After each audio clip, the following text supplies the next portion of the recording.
नमस्कार प्यारे बच्चों, मैं Chetna Gupta government senior secondary school Ugala Haryana विज्ञान की ऑनलाइन कक्षा में आप सबका स्वागत करती हूँ। प्यारे बच्चों, आज हम कक्षा 9 के पाठ 7 जिसका नाम है जीवों में विविधता का अध्ययन करेंगे। तो हम देखते हैं प्यारे बच्चों, इस पाठ में हम कौन कौन से विषय पढ़ेंगे। सबसे पहले हम देखेंगे वर्गीकरण क्या होता है, वर्गीकरण के क्या लाभ हैं, वर्गीकरण के आधार क्या हैं, वर्गीकरण का जैव विकास से क्या संबंध है, वर्गीकरण को लिखने के लिए हम किन किन नियमों का और प्रारूप का इस्तेमाल करते हैं और किन वैज्ञानिकों ने हमें वर्गीकरण के विषय में जानकारी दी और किन वर्गों में जीवों को बांटा।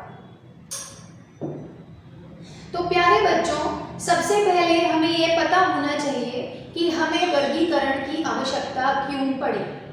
देखो, आप सब जानते हैं कि पृथ्वी पर जीवों की असीमित विविधता है और असंख्य जीव हैं जिनकी हम गिनती नहीं कर सकते। और सभी जीवधारी, सभी जीव जो हैं वो एक दूसरे से किसी न किसी रूप में भिन्न हैं। जैसे हमने यहाँ उदाहरण लिया है, किसी का आवाज अलग है, कोई आकार में अलग है, जैसे कि एक बिल्कुल छोटा बैक्टीरिया या फिर दूसरी ओर 30 मीटर लंबी मछली या एक बहुत बड़ा वृक्ष। कुछ जीव जीवन काल के आधार पर भी एक दूसरे से भिन्न होते हैं, जैसे कुछ वृक्ष जो हैं वो हजारों वर्ष तक जीवित रहते हैं और जबकि कुछ छोटे कीड़े कुछ दिनों तक ही जीवित रहते हैं। तो इन सभी विविधताओं को या भिन्नताओं को जैव विविधता कहा जाता है। तो हमें वर्गीकरण की आवश्यकता क्यों पड़ी? जैसा कि हम पढ़ चुके हैं, धरती पर 20 लाख प्रकार के जीव जंतुओं का अध्ययन संभव नहीं था। ये 20 लाख वो हैं जिनकी हम खोज कर चुके हैं। अभी भी कम से कम 60 से 70 लाख जीव ऐसे हैं जिनकी खोज होनी बाकी है। इसीलिए हमें इनके वर्गीकरण की आवश्यकता पड़ी, क्योंकि हम एक एक जीव का अध्ययन अलग अलग नहीं कर सकते थे। हमने इनको क्या किया, अलग अलग वर्गों में, ग्रुप्स में बांटना शुरू किया। सभी जीवों को हमने किस आधार पर वर्गीकृत किया? उनकी समानताओं या असमानताओं के आधार पर। तो समानताओं के आधार पर जो जीव एक दूसरे से मिलते जुलते होंगे उन्हें हम एक वर्ग में रखेंगे और जो जीव एक दूसरे से भिन्न होंगे उन्हें हम अलग वर्ग में रखेंगे। तो वर्गीकरण का अध्ययन हम जीव विज्ञान के जिस भाग में करते हैं उस भाग को हम टैक्सोनॉमी कहते हैं। तो अभी तक हमने दो चीजें पढ़ी, वर्गीकरण किसे कहते हैं और टैक्सोनॉमी किसे कहते हैं। अब वर्गीकरण की आवश्यकता क्यों थी ये तो हमने पढ़ लिया। वर्गीकरण से हमें क्या क्या लाभ हुए इसके बारे में जानकारी लेते हैं। देखो, असंख्य जीवों का अध्ययन बहुत इजी हो जाएगा। बहुत सारे जो जीव हैं, क्योंकि हमने बहुत सारे एक जैसे जीवों को एक वर्ग में वर्गीकृत कर दिया है, इसीलिए उन सबको स्टडी करना बहुत इजी होगा। विभिन्न समूहों में संबंध प्रदर्शित करता है। जैसे अलग अलग ग्रुप्स हमने बनाए, वर्ग बनाए, तो जो वर्ग एक दूसरे से मिलते जुलते होंगे तो हमें पता लगेगा कि जो अलग अलग ग्रुप्स हैं उनमें आपस में क्या संबंध है। एक जीव के अध्ययन से उस वर्ग के सभी जीवों के बारे में पता लग जाता है, क्योंकि एक वर्ग में बहुत सारे जीव हैं। अगर आपने उस वर्ग के एक जीव का भी अध्ययन कर लिया तो आपको सभी जीवों के बारे में क्या मिल जाएगी, जानकारी मिल जाएगी। उसके बाद जीवों के जैव विकास के अध्ययन में आसानी हो जाती है। जैव विकास से आप क्या समझते हैं? जैव विकास का मतलब पुराने समय से अब तक जीवों में क्या परिवर्तन हुए हैं, तो इसकी जानकारी भी हमें वर्गीकरण में प्राप्त हो जाती है।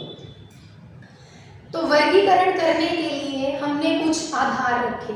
ऐसा नहीं हो सकता ना कि हम कोई प्रिंसिपल ना बनाएं और ऐसे ही हमारा स्कूल चलता रहे।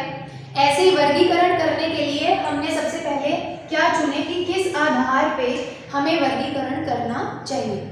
तो कोशिका वाले लेसन में आपने पढ़ा होगा, कोशिकाएं दो तरह की होती हैं। एक है हमारी प्रोकैरियोटिक कोशिका और दूसरी होती है हमारी यूकैरियोटिक कोशिका। प्रोकैरियोटिक कोशिका में आपने पढ़ा था कि ना तो न्यूक्लियस है और ना ही कोशिकांग उपस्थित होते हैं, और यूकैरियोटिक कोशिका में न्यूक्लियस भी उपस्थित है और कोशिकांग भी उपस्थित हैं। तो पहला जो आधार था वो यही था कि जीव प्रोकैरियोटी है या यूकैरियोटी है। दूसरा आधार जो रखा गया वो था जीव एक कोशिकीय है या बहुकोशिकीय। एक कोशिकीय का मतलब जीव एक कोशिका का बना है या बहुत सारी कोशिकाओं का जुड़कर बना है। इसके बारे में भी हम कोशिका वाले लेसन में पढ़ चुके हैं। एक कोशिका का उदाहरण एक बैक्टीरिया ले सकते हैं आप, और बहुकोशिकीय का उदाहरण आप एक मनुष्य को मान सकते हैं। तीसरा आधार जो हमने लिया वो था कोशिका भित्ति उपस्थित है या नहीं। आप पादप कोशिका और जंतु कोशिका, प्लांट सेल और एनिमल सेल के बारे में पढ़ते हैं, तो हमने पढ़ा है कि प्लांट सेल में सेल वॉल या कोशिका भित्ति उपस्थित होती है, और जो एनिमल सेल है, जंतु कोशिका है, उसमें कोशिका भित्ति उपस्थित नहीं होती। उसके बाद आखिरी जो आधार रखा गया वो था कि क्या जीव अपना भोजन स्वयं तैयार करता है, जैसा कि आपको पिक्चर में नजर आ रहा है। यहाँ पे क्या है, गाय है, और यहाँ पे कुछ पौधे नजर आ रहे हैं आपको। तो ये जो है प्रकाश संश्लेषण की प्रक्रिया से पौधे अपना भोजन स्वयं तैयार करते हैं, और जबकि जंतु जो हैं वो अपना भोजन स्वयं तैयार नहीं करते। तो ये चार आधार जो थे हमने लिए, किसके लिए, वर्गीकरण के लिए। अब वर्गीकरण का जैव विकास से क्या संबंध था? जैसा कि मैंने आपको पहले भी बताया, जैव विकास क्या है? जीवों का विकास। समय के साथ जीवों में क्या हुए, कुछ परिवर्तन हुए।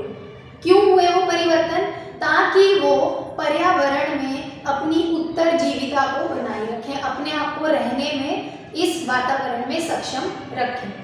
तो वही लिखा है यहाँ, समय के साथ जीवों में कुछ परिवर्तन हुए जो उनके बेहतर जीवन के लिए आवश्यक थे।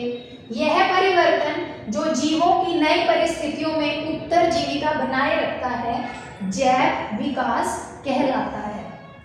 जैव विकास के बारे में सबसे पहले जो हमें जानकारी मिली वो किसने दी थी? चार्ल्स डार्विन ने। ये आपको उनकी पिक्चर नजर आ रही है, और बुक का नाम था द ओरिजिन ऑफ स्पीशीज। ये थोड़ा क्लियर नजर नहीं आ रहा है, बुक का नाम है द ओरिजिन ऑफ स्पीशीज। देखो इस इमेज से आपको क्या पता लग रहा है, इस पिक्चर से, कि जो मानव का विकास है वो कहाँ से हुआ? बंदरों से हुआ। समय के साथ मानव का विकास हुआ, बंदरों में परिवर्तन होने शुरू हुए, और वो किस में विकसित हो गए? एक मानव में विकसित हो गए।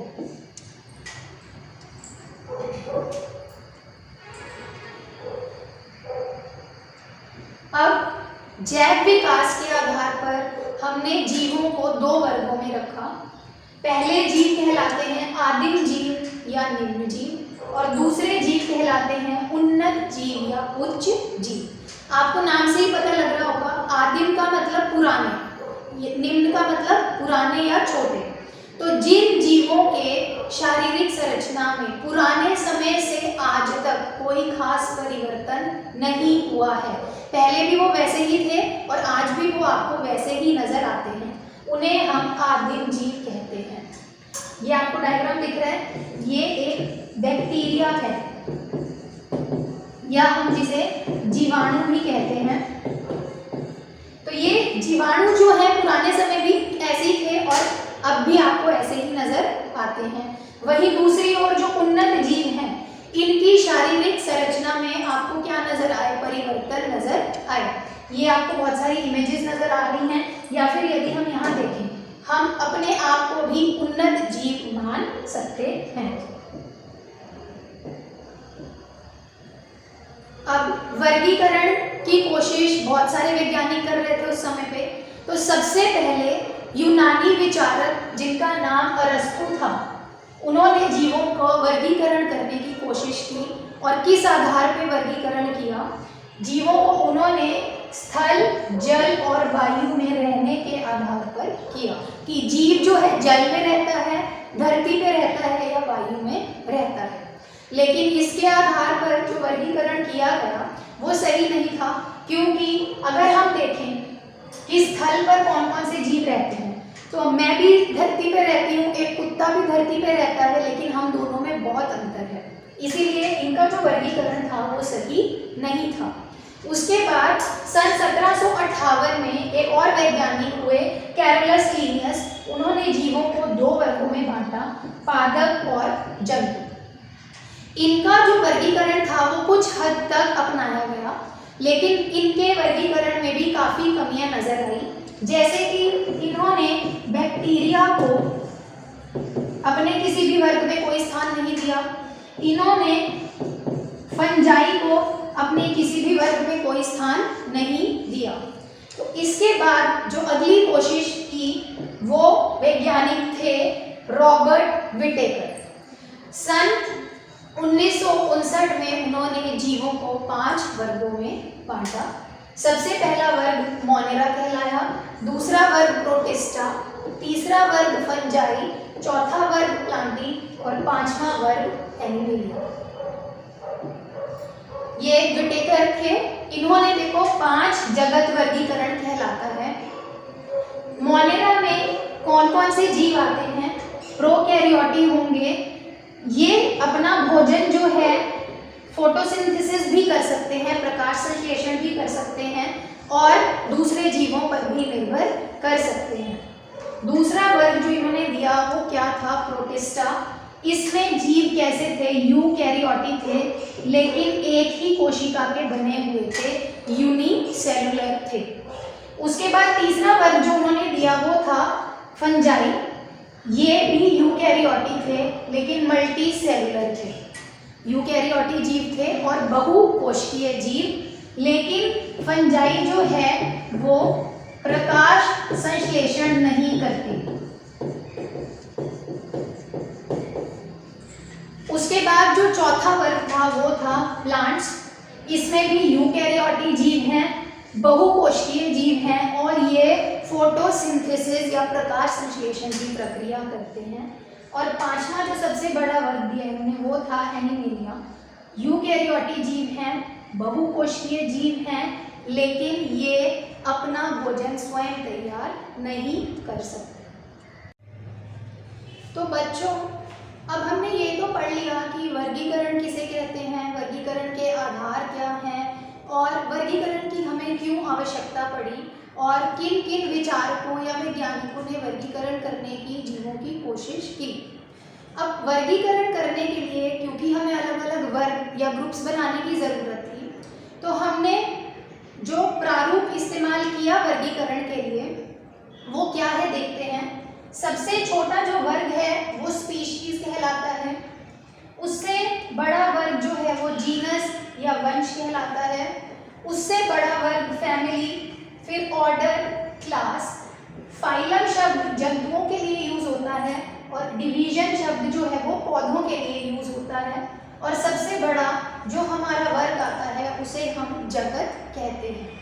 तो इस प्रारूप के आधार पर हम वर्गीकरण करते हैं किसी भी एक जीव का। तो बच्चों, हम देखते हैं कि विटेकर ने जो हमें 5 जगत वर्गीकरण दिया उसका आधार क्या था। जीवों को उन्होंने मुख्य रूप से 2 वर्गों में बांटा, प्रोकैरियोटी और यूकैरियोटी। प्रोकैरियोटी में उनका जो जगत आया वो कौन सा था? मोनेरा। इसमें सभी जीवाणु पाए जाते हैं। उसके बाद जो दूसरा वर्ग यूकैरियोटी था उसका आगे आधार जो था वो ये था कि जीव एक कोशिकीय है या बहुकोशिकीय। एक कोशिका से बना है तो वो कौन सा जगत था? प्रोटिस्टा। और यदि बहुकोशिकीय जीव हैं तो क्या उनमें कोशिका भित्ति है या उनमें कोशिका भित्ति नहीं है? यदि उनमें कोशिका भित्ति है तो क्या वो प्रकाश संश्लेषण कर सकते हैं या वो प्रकाश संश्लेषण नहीं कर सकते? यदि वो प्रकाश संश्लेषण नहीं कर सकते तो उनका जो जगत था वो था फंजाई। और यदि वो प्रकाश संश्लेषण कर सकते हैं तो जो जगत था वो था प्लांटी। जो कोशिका भित्ति रहित थे, मतलब जिन जीवों में सेल वॉल नहीं थी, उसमें कौन सा वर्ग रखा गया? एनिमेलिया वर्ग रखा गया। तो ये जो आपको डायग्राम या फ्लो चार्ट नजर आ रहा है, ये विटेकर द्वारा जो 5 जगत वर्गीकरण दिया गया उसका आधार है, उसको दर्शाता है। तो अब बच्चों, हम सबसे पहले मोनेरा जगत की विशेषताओं के बारे में अध्ययन करेंगे। आपको देखो यहाँ डायग्राम नजर आ रहा है, पिक्चर नजर आ रही है, इसमें अलग अलग तरह के आपको मोनेरा जगत के जो जीव हैं वो नजर आ रहे हैं। तो सबसे पहली इनकी विशेषता, ये एक कोशिकीय हैं और प्रोकैरियोटिक जीव हैं।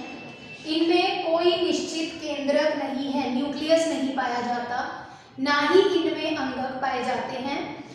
इनमें कोशिका भित्ति उपस्थित भी हो सकती है और अनुपस्थित भी हो सकती है। पोषण स्वपोषी और परपोषी।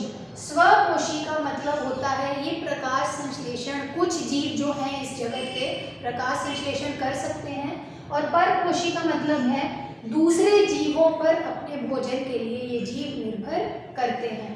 उदाहरण है इस वर्ग के जीवों का जीवाणु, नीलहरित शैवाल या माइकोप्लाज्मा। उदाहरण आपको याद रखने पड़ेंगे। अब हम बात करते हैं प्रोटिस्टा जगत की। इसमें एक कोशिकीय जीव आएंगे, लेकिन वो कैसे होंगे? यूकैरियोटिक होंगे। यूकैरियोटिक शब्द आ गया मतलब इनमें केंद्रक भी होगा और इनमें कोशिकांग भी पाए जाएंगे। इनमें भी पोषण, या तो ये कुछ जीव ऐसे हैं जो स्वपोषी हैं, मतलब प्रकाश संश्लेषण या फोटोसिंथेसिस कर सकते हैं, और विषमपोषी मतलब दूसरे जीवों पर अपने भोजन के लिए निर्भर करते हैं।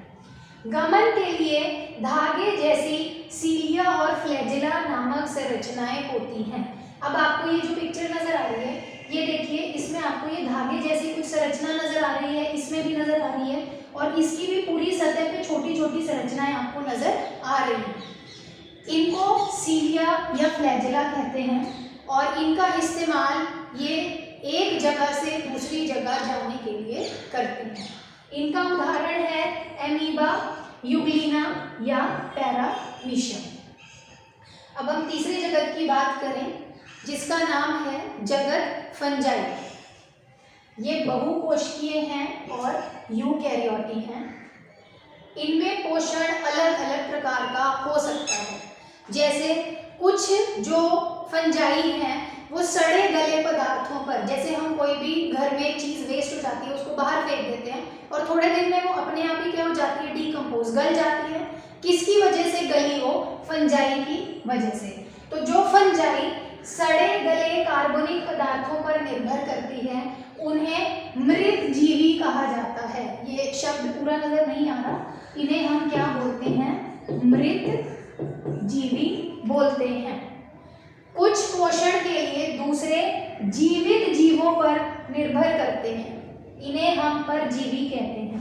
मृत जीवी और परजीवी में यही अंतर है, ये सड़े गले पदार्थों पर निर्भर करते हैं और ये जीवित जीवों पर अपने भोजन के लिए निर्भर करते हैं।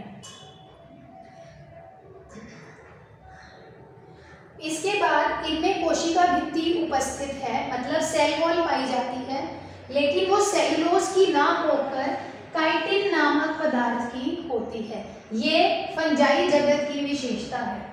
इनका उदाहरण है यीस्ट, मोल्ड या मशरूम, जैसा आपको पिक्चर में नजर आ रहा है। जो मशरूम खाते भी हैं वो कोई पौधा नहीं है, वो क्या होती है? एक फंजाई होती है। अब फंजाई की कुछ जो प्रजातियां हैं वो नील हरित शैवाल मतलब मोनेरा जगत के कुछ जीवों के साथ एक संबंध बना के रहते हैं, आपस में जुड़ के रहते हैं, तो जिसे हम क्या कहते हैं? सहजीविता कहते हैं। सहजीविता का मतलब तुम मेरे लिए ये काम करो, मैं बदले में तुम्हारे लिए ये काम करूँगा। फंजाई क्या करती है? जो नील हरित शैवाल है उसको पोषक पदार्थ देगी और नील हरित शैवाल क्या करेगी? प्रकाश संश्लेषण से भोजन तैयार करेगी और जो फंजाई है उसको बना बनाया भोजन तैयार मिलेगा। तो इस जीव को क्या कहते हैं? हम लाइकेन कहते हैं। ये आपको पेड़ की छाल पे धब्बों के रूप में नजर आते हैं। अगला जगत है हमारा प्लांटी।